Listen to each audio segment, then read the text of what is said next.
Hey, what's up guys? In this video we're going to talk about try catch block in Java.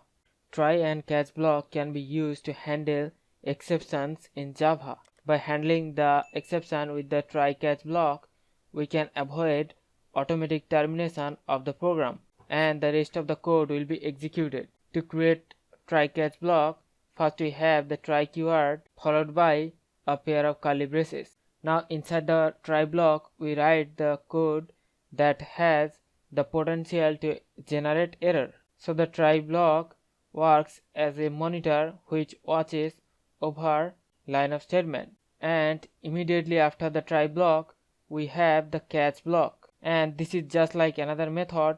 It takes exception object as parameter, and it also has a pair of curly braces inside of which we write the error handling code. So whenever one error generated in the try block, it will throw an exception and the exception will be handled by the catch block and the code inside the catch block will be executed. The main advantage of using try catch block is even if there is error occurred in the program will not terminate automatically. It will continue to execute the code after the try catch block.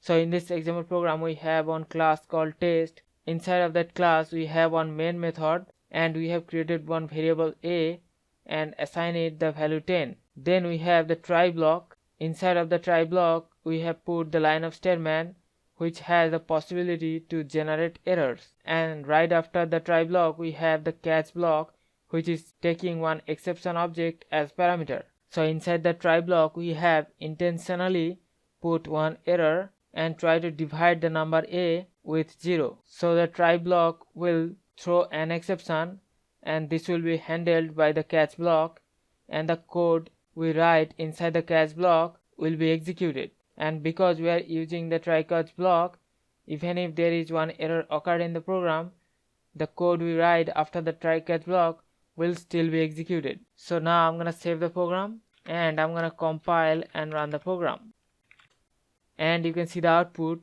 The code inside the catch block is executed and also the code after the catch block is also executed.